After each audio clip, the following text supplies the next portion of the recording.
نحمده ونصلي على رسوله الكريم اما بعد فاعوذ بالله من الشيطان الرجيم بسم الله الرحمن الرحيم السلام علیکم ورحمۃ اللہ وبرکاتہ۔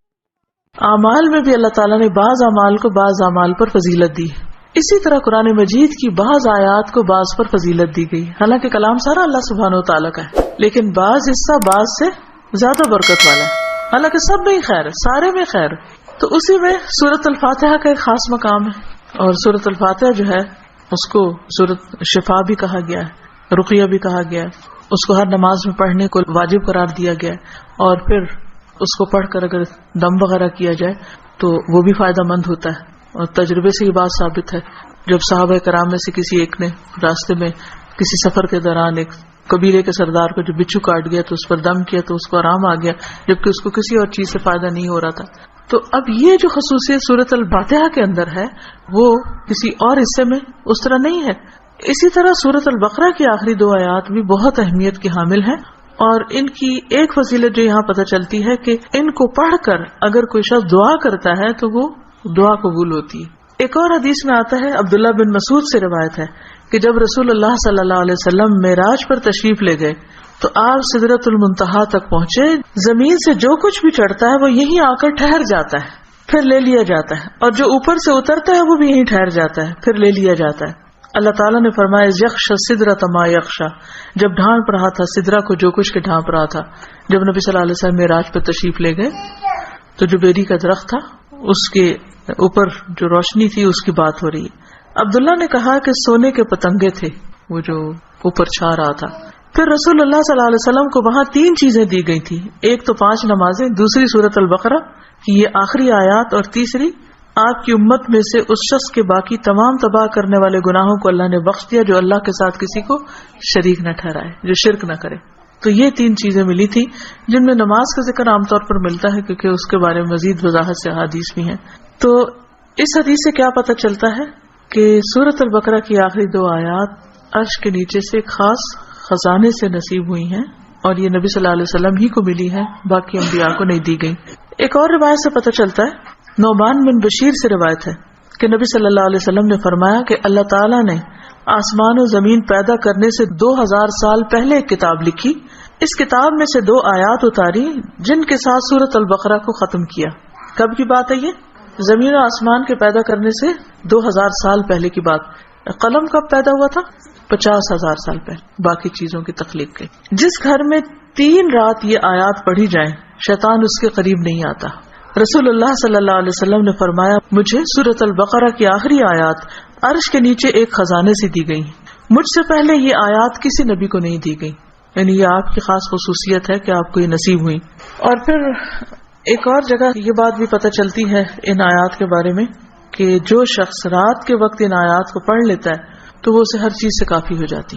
تو آپ اس کو اپنی عادت بنا سکتے ہیں، رات کو سونے سے پہلے پڑھ لیں، یا کسی نماز میں پڑھ لیں، مغرب یا عشاء کی نماز میں پڑھ لیں، یا ویسے ہی بیٹھ کے پڑھ لیں، کیونکہ ان کی فضیلت بہت زیادہ ہے۔ تو ان آیات کا ترجمہ جو ہے وہ آپ دیکھ سکتے ہیں قرآن پاک ترجمے والے سے، لیکن یہ ہے کہ جو خاص بات ان آیات میں کی گئی ہے، پہلے تو اس میں ایمان پر بات ہے کہ رسول خود بھی ایمان لائے ہیں اور سارے مومن بھی۔ کن کن چیزوں پر؟ اللہ پر، ملائکہ پر، کتب پر، رسول پر۔ دوسری اہم بات لا نفرق بین احد من رسلہ، کہ ہم رسولوں کے درمیان فرق نہیں کرتے۔ فضیلت جو اللہ نے ان کو دی وہ اللہ ہی نے دی، لیکن ہمارا کیا فرض بنتا ہے کہ سب پر ایمان لائیں۔ اور پھر صحابہ کرام نے کیا کہا؟ وقالوا سمعنا واطعنا، کہ ہم نے سنا اور ہم نے اطاعت کی، ہم ایمان لے آئے، اور جو کچھ ہمیں کہا جائے گا ہم اس کو مانتے ہیں۔ ہمیں اس کے بدلے کیا چاہیے؟ غفرانک، تیری بخشش چاہیے۔ یعنی بندہ اللہ کی بات مانتا ہے اور اللہ تعالیٰ اس کے ساتھ بخشش کا وعدہ کرتا ہے، ربنا وإلیک المصیر۔ اور یہ بخشش کیوں ضروری ہے کہ اللہ تعالیٰ ہم کو معاف کر دے؟ کیونکہ ہم نے اللہ کی طرف پلٹنا ہے، لوٹنا اسی کی طرف، رجوع اسی کی طرف۔ پھر فرمایا کہ لا یکلف اللہ نفسا الا وسعها، ہر بندے سے حساب اتنا ہی ہے جتنی وہ استطاعت رکھتا ہے، اسی کا مکلف ہے، اس سے زیادہ اس سے نہیں پوچھا جائے گا، چاہے جسمانی صحت ہو، چاہے مال ہو، چاہے اولاد یا عقل یا کچھ بھی، تو ہر شخص کا حساب اتنا ہی ہے۔ لہا ما کسبت وعلیہا ما اکتسبت، اسی کو ملے گا جو اس نے نیکیاں کی اور اسی کے ذمہ ہے وبال جو اس نے غلط کام کیے۔ فائدہ بھی اسی کا اچھے کام کرنے کا اور نقصان بھی اسی کا غلط کام کرنے کا. تو پھر ہم دعا کیا کرتے ہیں؟ ربنا لا تؤاخذنا ان نسینا او اخطانا. اللہ اگر ہم بھول جائیں یا ہم سے خطا ہو جائے تو ہمیں پکڑنا نہیں، مؤاخذہ نہیں کرنا. ربنا ولا تحمل علينا اصرا كما حملته على الذين من قبلنا. اللہ ہم پر وہ بوجھ نہ ڈالنا جو ہم سے پہلے لوگوں پہ ڈالا. یعنی ان کی شریعتیں جو تھی وہ مشکل تھی، ہماری شریعت بہت آسان ہے. مثلا نبی صلی اللہ علیہ وسلم جب حج پہ تشریف لے گئے تو آپ نے کچھ ریچولز کی ایک ترتیب بتائی، لیکن چونکہ کراؤڈ بڑا تھا تو اس ترتیب میں کچھ لوگوں نے فرق کر دیا. کیا تھا کہ جیسے آپ پہلے رمی جمار کریں، پھر اس کے بعد سر مڈائیں، پھر اس کے بعد احرام کھول دیں، لیکن کچھ لوگوں نے اس ترتیب کو آگے پیچھے کر دیا. تو اس پر آپ نے فرمایا لا حرج، لا حرج، کوئی حرج نہیں، کوئی نقصان نہیں. تو یہ ہمارے دین کی ایک سہولت ہے، آسانی ہے. تو یہاں دعا یہ مانگی جا رہی کہ اللہ جس طرح پچھلے لوگوں کے اوپر پابندیاں لگ گئی تھی یا ان کو کچھ مشکلات ہوئی تھی تو ہمیں اس سے محفوظ رکھنا. ربنا ولا تحملنا ما لا طاقت لنا به. اللہ ہمارے اوپر ایسا بوجھ نہ ڈالنا جس کی ہم میں طاقت نہیں. ہم دیکھیے کہ اگر ہم امن سے ہیں، سلامت ہیں، ہم سانس لے رہے ہیں، کھا پی رہے ہیں، جس کا مطلب اللہ کی رحمت ہے ہم پر. کوئی بھی چیز آپ دیکھیں کہ کسی وقت بھی آؤٹ آف کنٹرول ہو سکتی. سورج کسی وقت آؤٹ آف کنٹرول سے ستارے آپس میں ٹکرا سکتے ہیں، زمین کے اندر سے لاوا ابل سکتا ہے، زلزلہ آ سکتا ہے. انسان کسی کام کرنے کی سکت نہ رکھے، بیٹھے بٹھائے اس کو کچھ ہو سکتا ہے. اس کے بولنے کی قوت، اس کے دیکھنے کی، اس کے سننے کی کچھ بھی چھن سکتی ہے. تو اللہ تعالیٰ سے ہم دعا کرتے کہ یا اللہ ہم پر وہ بوجھ نہ ڈال جس کے اٹھانے کی ہم میں سکت نہیں. یعنی ایسی کسی آزمائش میں نہ ڈالنا کہ جس سے ایمان جانے کا خطرہ ہو.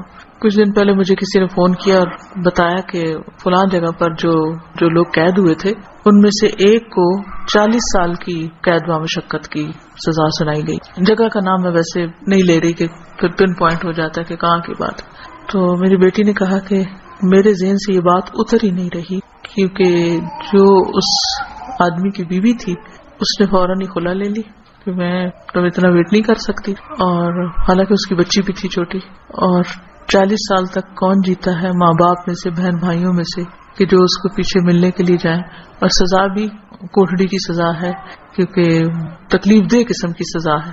تو وہ کہتے اس شخص کی بیوی نے خود آ کے بتایا کہ میں یعنی کہ کس طرح یہ سب کچھ ہوا اور کیسے وہ پکڑا گیا اور کیسے سزا ہوئی، کس طرح میں نے خلا لے لی اور اب میں خود ارن کر رہی ہوں، اپنا زندگی چلا رہی ہوں. کہتے کہ مجھے جو چیز بہت زیادہ ڈسٹرب کر رہی ہے وہ یہ کہ دنیا میں بھی بعض اوقات لوگوں پر ایسی بڑی بڑی تکلیفیں آ جاتی ہیں کہ جس میں سارے ہی ساتھ چھوڑ جاتے ہیں. تو قبر میں کیا ہوگا، جہنم میں کیا ہوگا، کوئی حال نہیں پوچھنے آئے گا. اس لیے بہت ضروری ہے کہ ہم ایک تو دنیا میں بھی ایسی آزمائشوں سے پناہ مانگیں. کیونکہ آپ دیکھیں کہ آپ کو 40 سال ایک کمرے کے اندر رہنا پڑے یا ایک 4 دیواری کے اندر رہنا پڑے تو انسان کی حالت کیا ہو جائے. ہم اچھے بھلے کھاتے پیتے چلتے پھرتے ہم کہتے ہیں جی اب ہمارے فزیکل چینجز آ رہے ہیں، اب ہم جوان ہو رہے ہیں، اب ہم بوڑھے ہو رہے ہیں، اب ایسا ہو رہا ہے، ابھی ویسا ہو رہا ہے. تو ایک شخص جس کی جوانی بڑھاپا سب کچھ ایک جیل کے اندر گزرے، اس کی کیفیت کیا ہو سکتی ہے جس کی کہ مجھے 40 سال یہاں رہنا ہے، 40 سال یہاں. اس کے لیے تو زندگی ایک طرح سے ختم ہے.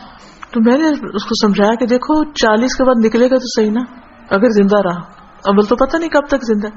سوچو ان لوگوں کے بارے میں، تم اس سے زیادہ ڈسٹرب ہو تم ان کے بارے میں کہ جو قبر میں اس سے بڑی جیل میں اور جو آخرت میں پکڑے جانے والے ہیں. ان کا کیوں نہیں تم سوچ رہی؟ ان کے لیے کچھ کرو. ہم سب کا فرض بنتا ہے کہ کوئی اچھی بات ہمیں پتا ہے تو ہم دوسروں کے ساتھ شیئر کرتے رہیں تاکہ وہ بھی گناہوں سے بچیں. اسی سے آپ سوچیں کہ دنیا میں 40 سال ایک جیل میں گزارنا ایک وحشت ناک تصور لگتا ہے، کیونکہ ہم ریلیٹ کر سکتے ہیں نا اس کو. لیکن قبر میں کوئی چلا جاتا مٹی کے نیچے، بھول گئے سب کون گیا کیا ہوا. وہاں تو کسی کی چیخ بھی باہر نہیں سنائی دینی. اور لوگ کیسے کیسے غلط کام کر رہے ہیں، خود ہم پتہ نہیں کہاں کہاں غلطیاں کر رہے ہیں. اللہ تعالیٰ ہم سب کو معاف کر دے. تو بات یہ ہے کہ اللہ سے یہ دعا مانگتے رہنا چاہیے کہ یا اللہ ایسی ہمارے اوپر آزمائش نہ لانا، ایسی مشقت نہ آئے کہ جس کو ہم اٹھا نہ سکے، چاہے وہ کوئی بیماری ہو، کوئی مرض ایسا ہو. آپ دیکھیں کہ بعض بیماریوں میں پین ہوتی ہے، بعض میں تکلیف ہوتی ہے، ناقابل برداشت حد تک تکلیف ہوتی. اس وقت انسان کے لیے صبر کرنا اور اپنے آپ کو کنٹرول میں رکھنا کہ منہ سے کوئی غلط بات نہ نکلے. اور اگر منہ سے تو چھوڑے، دماغ میں بھی برا خیال نہ، کیونکہ حدیث میں آتا نا کہ تم اس وقت تک نہ مرو جب تک تمہارا حسن ظن اللہ کے بارے میں نہ ہو. اس کا مطلب نہیں کہ موت اپنے ہاتھ میں لے لو، اس کا مطلب یہ ہے کہ مرتے وقت تم اللہ سے اچھا ہی گمان رکھو تو تمہیں موت آئے. لیکن آپ کو پتہ ہے جب تکلیف کی شدت ہوتی ہے نا تو گمان اچھا رکھنا سب سے مشکل کام ہے، بہت مشکل. اس وقت مایوسی کی طرف سوچ ہو جاتی ہے فوراً. تو ربنا ولا تحملنا ما لا طاقت لنا به، اللہ ہم پہ وہ بوجھ نہ ڈال جس کے اٹھانے کی ہمیں طاقت ہی نہیں، ہم بہت کمزور انسان ہیں. ربنا ولا تحملنا ما لا طاقت لنا به واعف عنا واغفر لنا وارحمنا. یہ جو 3 لفظ ہیں جب انسان پڑھتا ہے تو سوچتا ہے یہ ایسا کیوں ہے، معاف کر دے، بخش دے، رحم کر، کیونکہ یہ بہت شدید ضرورت ہے ہماری کہ اللہ ہم کو معاف کر دے. ہم بہت غلطیاں کرتے ہیں، یعنی اس میں تاکید اور تکرار ہے. واعف عنا واغفر لنا وارحمنا. اگر شعوری طور پہ ہم ہر روز پڑھیں کم از کم 1 دفعہ تو کتنا فائدہ ہو سکتا ہے. انت مولانا فانصرنا علی القوم الکافر، تو ہمارا مولا ہے تو دنیا میں بھی تو ہمیں کافر لوگوں پر مدد دے. تو اللہ تعالی ہمیں اس دعا کو پڑھنے اور سمجھنے اور عمل کرنے کی توفیق دے. السلام علیکم ورحمۃ اللہ وبرکاتہ. سبحانک اللہم وبحمدک اشہد ان لا الہ الا انت استغفرک واتوب الیک. السلام علیکم ورحمۃ اللہ وبرکاتہ.